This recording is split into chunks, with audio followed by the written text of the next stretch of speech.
Hi, I'm Craig, and I help veterans go from feeling stuck and unseen after service to living with confidence, connection, and purpose so that they can thrive in civilian life and relationships. In this video, we're going to talk about the VA's review process. We're going to talk about the VA's review and development and CMP exam process. Now, I know a lot of veterans feel like that they're in the dark when it comes to this. So what I'm going to do is I'm going to walk you through exactly what happens step by step and how you can prepare to win your VA claim. I know it seems lengthy. I know it seems like a lot, but we're going to walk through step by step. And once we get done, I think you'll have a better handle on what the VA looks for when you actually review your claim. So without further ado, let's dive in.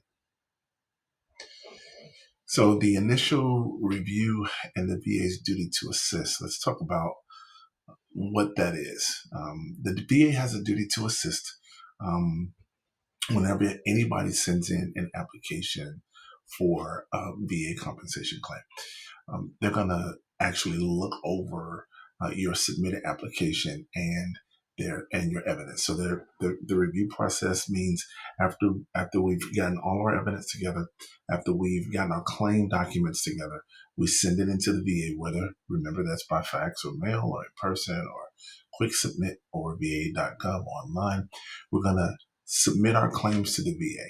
Now, right after you submit that claim, the VA is now reviewing your evidence, and they're sending out appointments to for you to come in for a compensation and pension exam, which we'll talk about soon. So the VA reviews your submitted application and all of your evidence. This starts the process. Now, there are some things that the VA does under their what's called their duty to assist, and we're going to talk about what some of those things are. They'll pull your federal records, like your service medical records, if you haven't already submitted service medical records. So the VA's duty is they are required to supply all of the medical service records for the veteran if the veteran needs those medical service records. Some veterans have copies of their active duty medical service records. Okay. Some veterans don't have copies of their service medical records. VA's duty to assist says if you don't have access, we'll do everything we can. Here's the most important thing to understand. They're saying they'll do everything they can to assist you in finding those records. Understand that, because that's going to be important as we move through this series. The VA will do everything they can, but I'm going to emphasize and stress the fact that you need to do everything you can as well. But we'll talk more about that.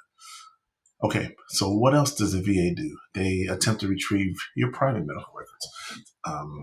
They're going to retrieve those private medical records, but there's a form that you've got to submit. It's called the VA Form 21-4142 and the 21-4142A.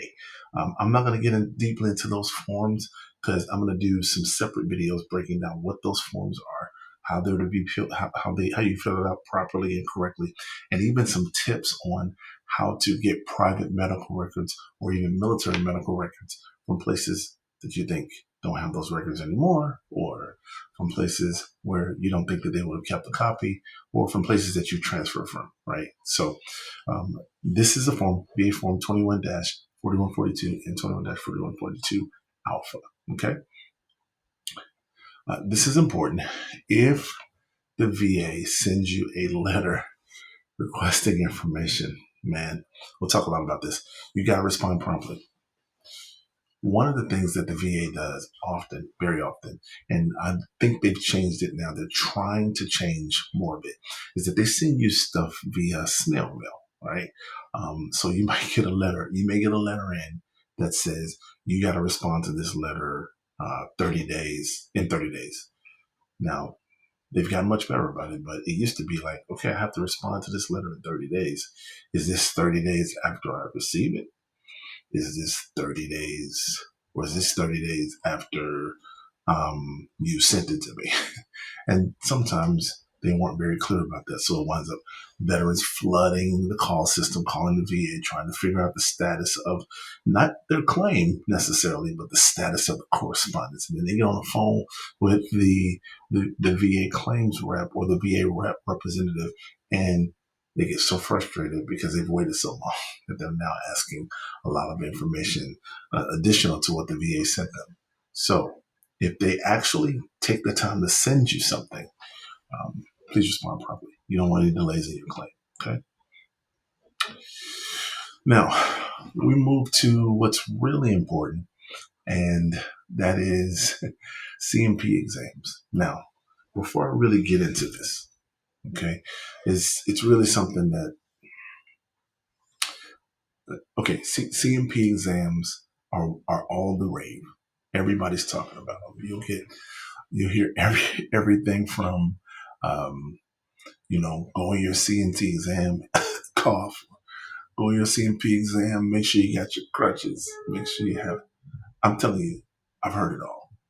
I've heard, make sure you got your, you want to go in there, making sure you limped over and hurting and, doing all of this kind of stuff. Listen, don't do that. Don't go into CMP exams putting on a show. Okay. CMP exams are called compensation and pension exams. This is an extremely important part of your claim, especially if you're a veteran who doesn't have a lot of evidence, or especially if you're a veteran who believes your evidence for your claim is weak. The CMP exam is an opportunity for you to show that you actually are hurting in that area. Okay. So when you go into the CMP exam, this is what to expect. You might be scheduled for mental health CMP exam. These are just examples of what you'd be scheduled for. Okay, you'd be scheduled for the mental health CMP exam. You could be scheduled for orthopedic CMP exam. You could be scheduled for a general exam based on your claims. You could actually come in there and be scheduled for just x-rays, things that, let's say for example, you're claiming a knee condition. They could actually schedule a CMP exam for you to come in and just get x-rayed on your knee, or a CT scan. Let's say you're claiming something that has to do with TBI, claiming something that has to do with any other head injuries, migraines, those kinds of things. They can just actually establish a CMP exam just to run some tests on you, right? Because it's most important to understand that the VA is, and a lot of veterans don't get this, a lot of even military folks don't get this, the VA is going to do their own separate independent examination to ensure that what you say is wrong with you is actually wrong with you. So, in other words, they're not going to trust what the military says necessarily. Now, the VA does have a relationship with the DoD, which we'll talk about too, as we move into, combat service pay and all this, that kind of stuff. And DoD, there's actually, you can actually be rated for medical compensation with the DoD as well. A lot of people don't know that. Yeah, we'll talk about medical discharges. We'll talk about, medical reviews, medical review boards, all those kinds of things. But the thing you may be scheduled for is something that has to do with what you claimed. Okay. If you didn't claim a mental health condition, then you probably won't be scheduled for a mental health condition. If you didn't claim an orthopedic condition, you won't be scheduled for that. If you didn't claim something other than like something for your knee, like your general exam will be based on what you claim. And it could be anything. So be ready. Okay. There are 3 contractors that will reach out to you. So I always tell veterans and clients that I work with, be ready. If you see a 1-800 number or an 888 number, answer that one. I know you generally wouldn't answer that phone, but answer that because it may be the VA calling this to establish your CMP exam. Also look out for any other correspondence in the mail. Look out for any emails that the VA might send. I've heard that They've been sending emails, and of course, check online with your claim, but don't do that too much. We'll talk about kind of what that means and why you shouldn't check um, your claim as often as most people check their claim. Okay. All right. So, how do you prepare for your CMP exam? Like, what are you supposed to do when you go in there? Okay. Um, and a lot of, as I said earlier, a lot of veterans have a lot of different opinions about what to say when you go in your CMP exam. I mean, um, I remember talking to a veteran one time. He had already been rated at 100%, but he wasn't 100% PNT. So he would tell me all the time, "Man, I'm not gonna walk up the stairs. I'm gonna take the elevator because somebody might be seeing me." So, and I was always thinking to myself, like, man, if you have the ability to walk up the stairs, just walk up the stairs, right?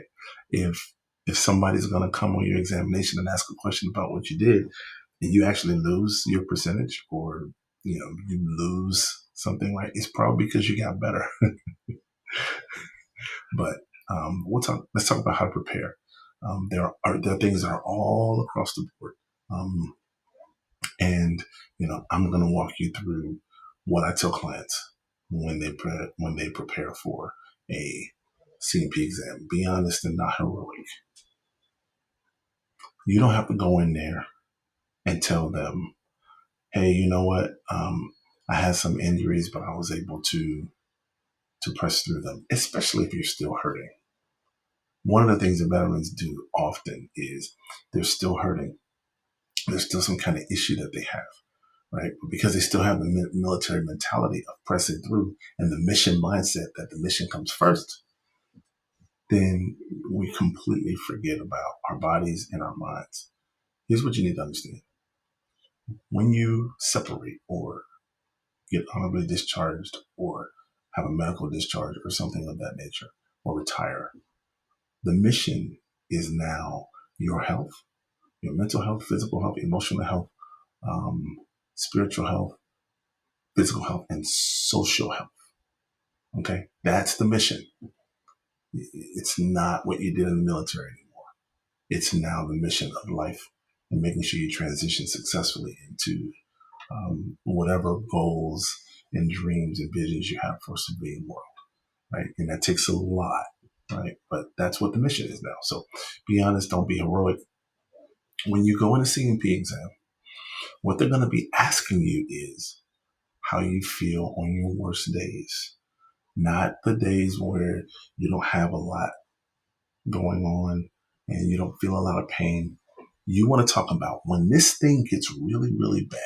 This is how I feel. If this is a migraine, you want to say, "Hey, when I'm having a really bad migraine, my pain is somewhere like about 7 or 8, right?" And you want to talk about how it debilitates your ability to function in life.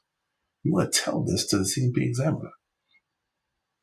I often tell people when they're going for a CMP exam, this is just a small sidebar tip. When you're going for a CMP exam, make sure that you take the information in there with you. If you work with Royal Rock Counseling and Consulting, you will have a sheet to take into the examiner's office with you to remind you. If you're active duty, you're going to have that DD Form 2807 that we provide, that just a dummy DD 2807 annual, and we're going to tell you to get that DD Form 2807 and medical report and take it into the CMP examiner's office so that you can be reminded of everything that you went through. You're also going to have a list of medical conditions that you're claiming when you walk into that office. If you work with us, you'll definitely have that. You also have something that's a little bit newer if you're up active duty, and that's the separation health examination sheet, which I'll do a video about that as well. But you're going to have all of these things when you walk into that office if you work with us. But even if you don't work with us, I'm telling you now, these are the things that you should have when you walk into the office. Okay, you should have a list of medical conditions to remind you. And you should also speak from your worst days, not just your average days. Talked about this a little bit earlier. Describe how your condition affects your work, your daily life, and your relationships. Okay, nobody just wants to hear that you heard. Right? You, the examiner wants to hear. Okay, how is this affecting you? Now, listen. Think about this. Think about it in this way: past, present, future. Okay, how is it affecting you? And I don't have this written down on the slide, but this I'm just telling you this. Okay, and again, these are themes that are constant. That'll be over and over and over. Some of these themes will do specific videos, dedicated videos on, but others of these themes will just be constant that you will hear over and over again when you think about doing your BA claim. Okay, I like to think about past, present, future. Okay, how has this how has this affected you in the past? Meaning, when you were in the military, how did you get injured? What was the service event? When did it occur? Right? And how did it affect you then? How is it affecting you now? Okay, are you still in pain? Are you still having emotional situations and circumstances? You know, are there still some mental anguish that you are experiencing? Is there any social impairment with your relationships or with your coworkers or with your wife or with anybody, right, as a result of your service connected injury? Okay. And then the last thing is, as you look at that, how is it going to affect you in the future? What do you expect? How do you expect this to continue to be an ongoing chronic condition in the future? Past, present, future. Just a little thing you can take with you. Okay, you want to be clear about the pain, the limitation, and the frequency of your symptoms. You are in a general examination room. Okay, they're going to use parametric measures. They're going to use tools, particularly when they do the physical exam of range of motion. They're going to be using specific tools. We talked about being honest. Right? Don't lie when you go up in there. Please don't lie. All right, maintain the integrity that you learned as a military serviceman or woman. Okay, don't go in there with fabricated evidence. If I need to, I'll do video about all of the people that got caught, because this is a real thing. Okay, this is falsifying evidence, falsifying reports, malingering, all this kind of stuff, right? And it can be criminally prosecuted. So you don't want to go in there. You want to be clear about your pain, limitation, frequency of symptoms, and how it's affecting you, right? And how often it's affecting you. All right. They're going to complete what's called a DBQ. I'm not going to go into what a DBQ is right now. I'll do a video on that as well. And this DBQ is going to be based on your report. Okay. Now, I already said this, but the pro tip that's on the screen is to take notes ahead of time or bring a simple log so that you don't forget anything. Once you drop by, craigc at royalrockllc.com, and we'll show you how to get all this stuff together so you don't have to, or you could not do that. And, just if you're a really organized person, just make sure you bring everything that you need to bring into your exam room. Some people are better at that than others. Some people are like, hey, I know what was wrong with me. I can remember what's going on with me. I can remember what I claimed. Other people are like, yeah, I need a little help, a little guide, right? And we're here to provide that for you. All right. Okay. Let's talk about the review of the evidence and the decision. Okay. Um, Now, again, let me go back to this one again. A pro tip is to take those ahead of time so that you don't forget anything. Okay. Now, the VA rater will review your diagnosis. All right. Listen, y'all, you gotta have a diagnosis of a condition. You can't go in there thinking that something's wrong with you. You actually have to have evidence of a medical diagnosis, something that actually happened to you. Okay, they're going to talk about the in-service incident, right? What was it that triggered this? Was it a traumatic injury? Was it loud noises? Was it bombs? These kinds of things, right? Mortars. Were you on the flight deck and something happened on the flight deck that is now traumatic? What was the incident? Hugely important. And we're gonna say a lot more about this. So I won't belabor the point now. But there needs to be a nexus. They call this nexus. You've probably heard this before. A nexus is a link between your service and your condition. So many veterans come to me and they come to me with their post-military VA records that's beyond a year, where they could get service connection. And I'm like, I love it that you have these records, but we need to be able to connect what happened after your service to what happened in service, because the VA looks at service connection. Okay. And they're going to connect the condition that you're now experiencing. Remember, past, present, future. They can connect that with an in-service event. If they don't connect that with an in-service event, if they aren't able to do that, then you can rest assured that your claim will probably not be favorable. All right. And they'll look at the severity of the symptoms to assign a percentage rating. All right.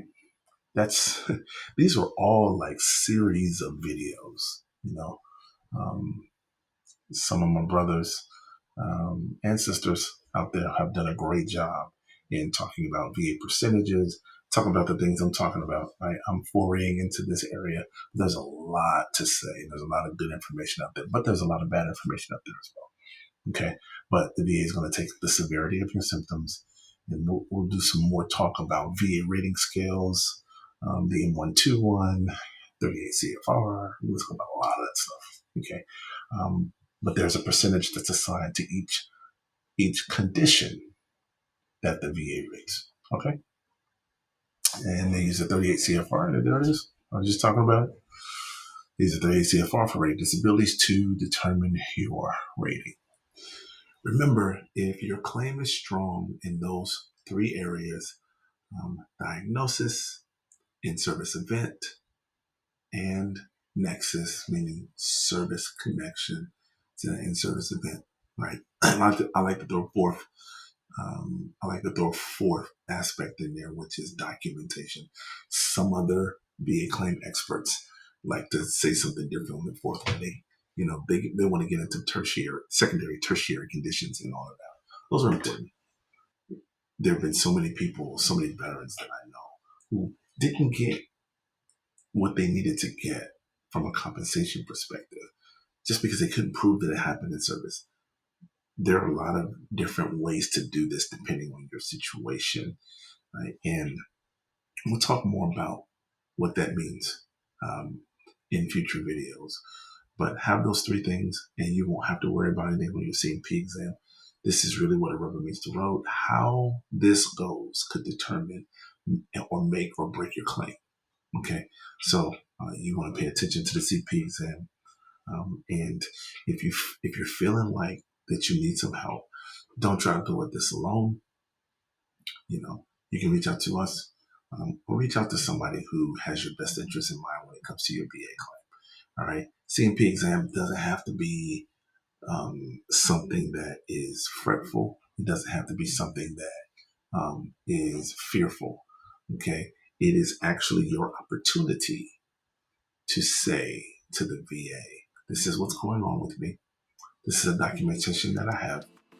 This is how it's affecting me, and this is how it's going to affect me as I move on. Remember, past is what happened. Present, this is how it's affecting my daily functional living, no matter what it is, no matter what ailment or pain or it is. And we'll get to secondary stuff as well. And this is how it's going to affect me in the future, mentally, physically, emotionally, socially, right? Occupationally, right? My ability to be able to work. Right? And so if you do all of those things, I think you'll be fine. And we'll talk way, way more about all of these things. But we'll have a lot of discussions about what you can do, because I really want to get you to the point where you realize and you understand that the VA compensation claim, as large as it seems to loom, the VA compensation claim is but one small part of all of the things that you have to be concerned with as a veteran, as a former military member, and as a now civilian. There are so many other things to be concerned with. We got our families to deal with. We have our kids, we have our friends, we have social circles, we have work, all of those things.